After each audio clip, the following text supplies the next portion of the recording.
Bismillahirrahmanirrahim. Assalamualaikum warahmatullahi wabarakatuh.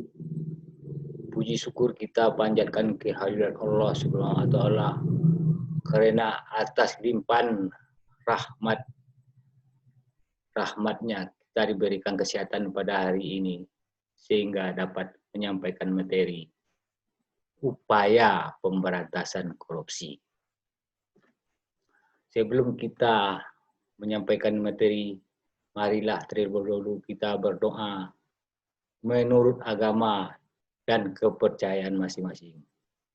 Berdoa, mulai.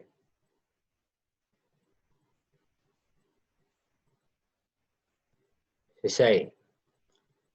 Baiklah, untuk selanjutnya saya akan mempresentasikan materi upaya pemberantasan korupsi.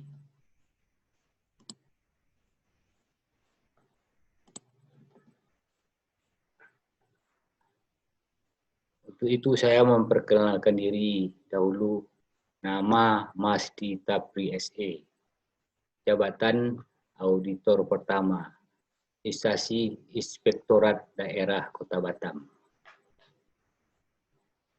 Dalam upaya pemberantasan korupsi ini, kita akan membahas dulu pengertian daripada korupsi. Menurut Undang-Undang Nomor 31 Tahun 99 Pasal 3, pengertian korupsi itu merupakan perbuatan yang menguntungkan diri, orang lain, atau suatu koperasi yang terkait dengan penyalahgunaan wewenang karena jabatan atau kedudukan yang dimilikinya sehingga berakibat kepada kerugian negara. Faktor-faktor dan teori penyebab dari korupsi. Berdasarkan teori Fraud-Pregel dari Donald Kayce, seseorang melakukan korupsi jika dia memiliki pertama rasionalisasi atau pembenaran. Kalau dilihat pelaku mencari alasan pembenaran atas tindakan korupsinya. Contohnya membahagiakan keluarga, orang-orang yang dicintainya dalam kehidupan materi, sehingga dilihat dalam kehidupan tetangga atau orang-orang yang dikenal. Masa kerja pelaku sudah lama dan merasa berhak mendapatkan lebih dari apa yang telah diperoleh sekarang. Dari yang diperoleh orang lain. Kemudian yang kedua, kesempatan atau opportunity. Dengan ada kesempatan ini merupakan peluang terjadinya korupsi. Seseorang yang korupsi mengatakan, ini adalah kesempatan bagi saya untuk mendapatkan uang, benda yang diinginkan. Mengapa tidak? Kesempatan ini terjadi di kantor, di perusahaan, sekolah, organisasi sosial, seni. Nah, kesempatan inilah yang digunakan orang yang nilai hidupnya hanyalah mengejar kekayaan. Karena hati nuraninya juga tidak mampu mengendalikan hawa nafsunya. Terjadi karena kontrol pengawasan yang kurang dari organisasi dan masyarakat.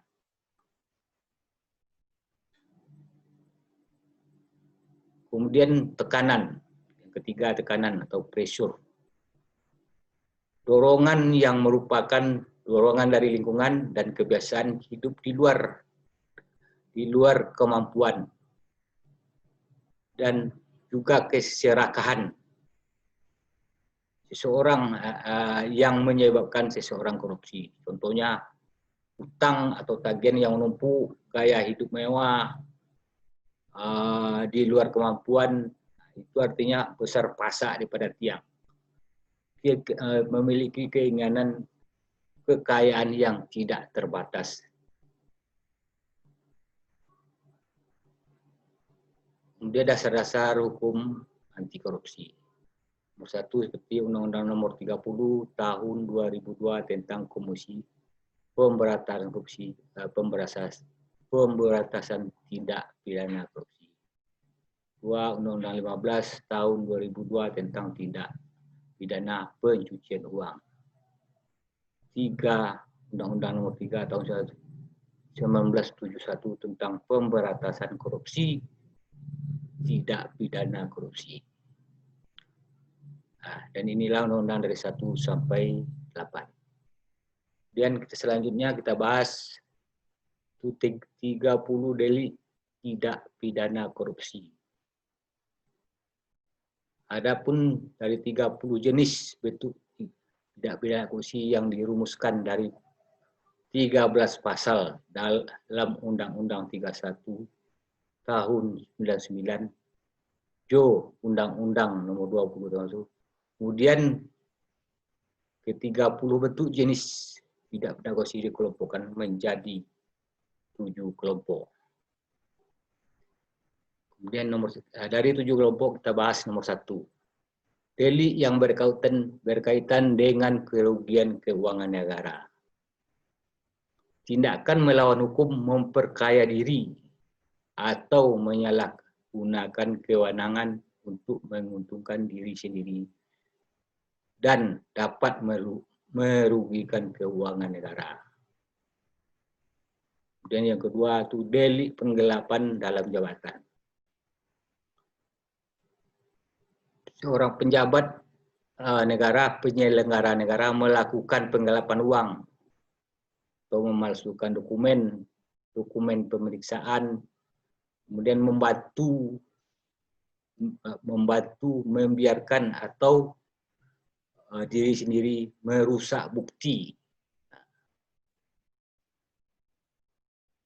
Kemudian delik pemberian sesuatu janji kepada pegawai negeri penyelenggara negara. 4 delik benturan kepentingan dalam pengadaan. 5 delik perbuatan curang. 6 delik perbuatan pemerasan. 7 delik gratifikasi. Itulah 7 delik yang kita bahas. Kemudian perbedaan antara gratifikasi, uang pelicin, pemerasan, dan suap. Gratifikasi.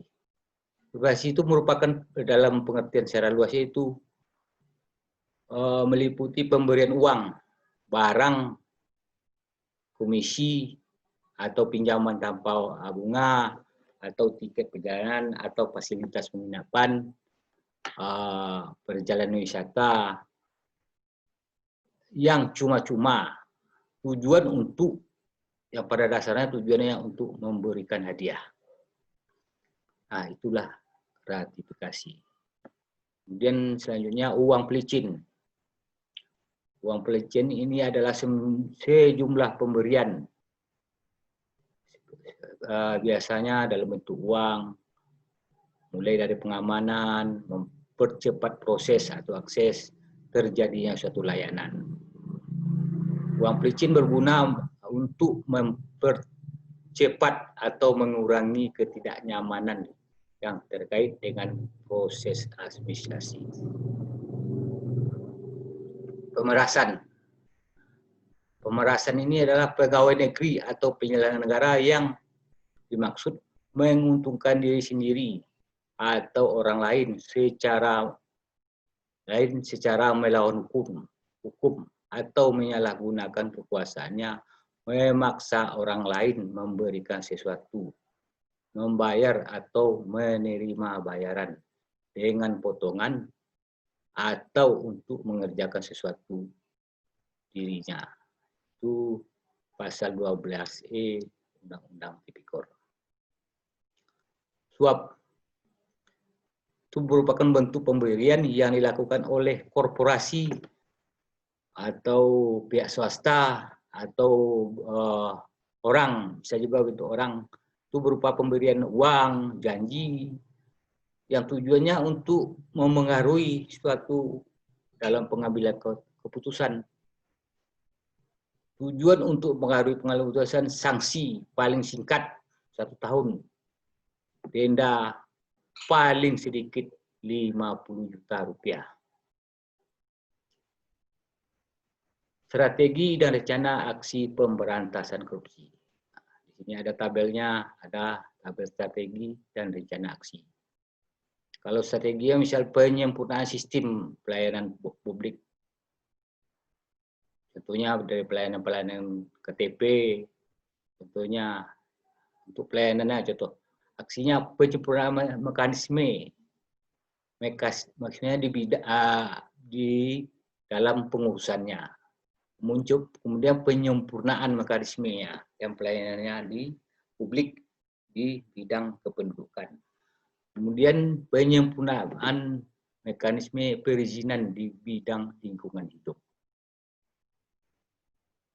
Dan satu lagi, peningkatan kinerja layanan kepemerintahan.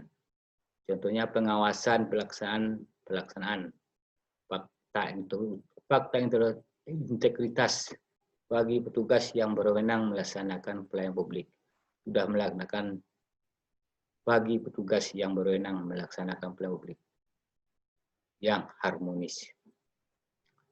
Kemudian menyempurnakan manajemen kerja termasuk pembuatan SOP dalam pelayanan kepada masyarakat.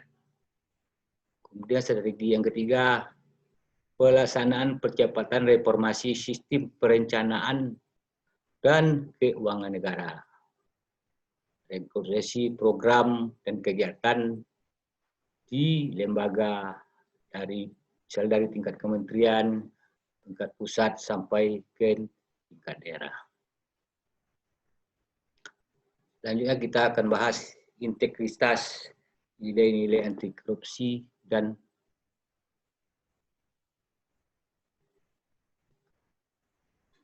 apa itu integritas?